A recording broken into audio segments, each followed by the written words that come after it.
Quero compartilhar com você uma pergunta que eu tenho trazido para a minha própria vida, que Deus fez essa pergunta ao povo de Israel em um determinado momento de sua história, mas eu queria te convidar a refletir junto comigo nessa pergunta.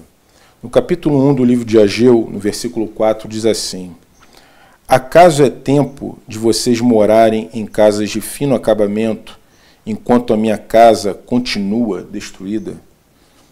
Eu não sei você, mas ao ler essa pergunta aqui, eu vejo que é uma pergunta muito forte e confrontadora para as nossas vidas. Deus está perguntando se é tempo de morarmos em casas de fino acabamento enquanto a casa dele continua destruída. E se nós passarmos um olhar nos dias de hoje, nós podemos ver o seguinte, com a consciência clara das Escrituras, de que Deus não habita em templo feitos por mãos humanas, que a casa de Deus somos nós, são os seres humanos, aqueles que escolheram crer em Jesus Cristo, entregaram suas vidas para Ele que Ele seja o Senhor. Essas pessoas se tornam casa de Deus.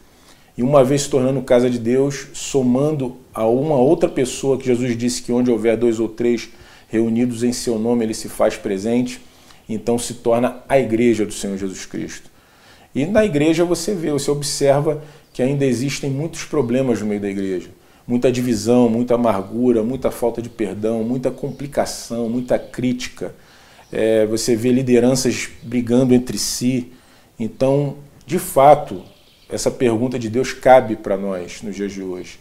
Acaso é tempo de nós pensarmos em finos acabamentos para nossas vidas, para o nosso conforto, para o nosso bel prazer, enquanto a casa dele, a igreja dele, que também somos nós, continua destruída?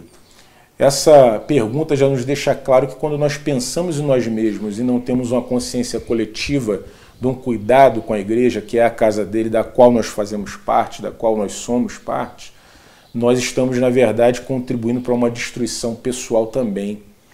Então é muito importante, é de suma importância refletir nisso, para que nós possamos, de verdade, nos comprometer, que a palavra é compromisso, é ter de verdade uma consciência de que eu tenho necessidade, é vital para mim trabalhar nessa construção, na edificação da casa de Deus que está em ruínas. Eu penso que um texto de Jesus fala que devemos ser fiéis no pouco para sermos colocados sobre o muito. E ser fiel no pouco denota você começar a construir a igreja nos seus círculos mais íntimos. Eu, na leitura das Escrituras, numa reflexão pessoal, eu cheguei a uma conclusão que tem pelo menos 5 vínculos. É possível que tenham mais, mas eu cheguei a uma conclusão que tem pelo menos 5 vínculos dos quais nós devemos ter muito cuidado na construção da igreja. O primeiro deles é o vínculo discipulado. Eu preciso estar inserido num discipulado pessoal 1 a 1, recebendo um apacento, uma paternidade espiritual, da qual eu recebo a vida de Deus nesse relacionamento modelo, assim como a gente viu na vida de Paulo o apóstolo com Timóteo, seu filho na fé, que ele declara, e ali foi transmitido os ensinos na prática e também com palavras. Nós precisamos ter um compromisso, ser fiéis a esse pequeno vínculo. E também tem um segundo vínculo que nós devemos estar comprometidos, que é o vínculo íntimo, que é naqueles pequenos grupos que podem se reunir nas casas, em qualquer lugar, mas é um grupo de pessoas que você tem uma relação mais próxima no contexto geral de uma comunidade, de uma igreja local, e você ali compartilha a vida, abre o coração, também ajuda, dá conselhos, recebe conselhos, aí você contribui para essa edificação.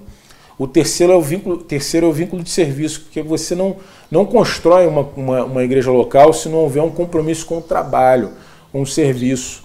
Serviço às vezes específicos com seus dons e talentos que Deus deu a você, que você deve contribuir, como diz Efésios 4, que cada um contribui, à medida que cada um contribui com a sua parte, com a sua função, o aumento do corpo cresce o crescimento de Deus. Então é necessário que nós devamos ter o nosso cumprimento, nosso compromisso com o serviço específico também. O quarto compromisso é com a cobertura, o vínculo de cobertura, que é o vínculo pastoral daquela localidade ali, ou até o vínculo de uma cobertura apostólica, de alguém que tem um ministério que cobre aquela igreja local. É necessário que nós não tenhamos apenas um bom relacionamento, um bom vínculo com os nossos discipuladores, nossos pais espirituais, mas também com a cobertura geral da comunidade, porque é possível que alguém tenha um bom relacionamento com o seu líder pessoal, mas que não tem um bom relacionamento com o presbitério, com o governo da igreja local. Isso daí não vai trazer crescimento e edificação para ninguém. A casa continua destruída. E o último vínculo é a consciência de sermos um como igreja universal do corpo de Cristo. A igreja, o corpo de Cristo em geral, ao redor do globo. Nós temos que ter a consciência de ser um com todos os nossos irmãos e também a consciência de que trabalhar para darmos um bom testemunho de igreja. É compromisso nosso termos essa relação íntima com esse compromisso forte com qualquer irmão, independente de placas denominacionais. Jesus orou para que fôssemos um, para que o mundo creia que ele foi enviado. Eu quero deixar com você o último versículo aqui, no versículo 8 do capítulo 1 de Ageu, diz assim: subam ao monte para trazer madeira, construam um templo para que eu me alegre e nele seja glorificado. Ou seja, Deus está nos chamando para trazer uma ascensão para a sua igreja. Subir, trabalhar intensamente, mãos à obra, para que ele venha buscar essa igreja que ele próprio está construindo, por isso está nos chamando para ser parte disso, para nos levar para a sua morada eterna, estarmos eternamente com ele. Lembrando da advertência de Jesus, de que nos tempos de Noé, só entrou na arca quem construiu a arca. Quem não construiu, estava preocupado com a sua própria vida, foi engolido pelo dilúvio. Que não sejamos como estes. Um beijo no seu coração e até a próxima, se Deus quiser.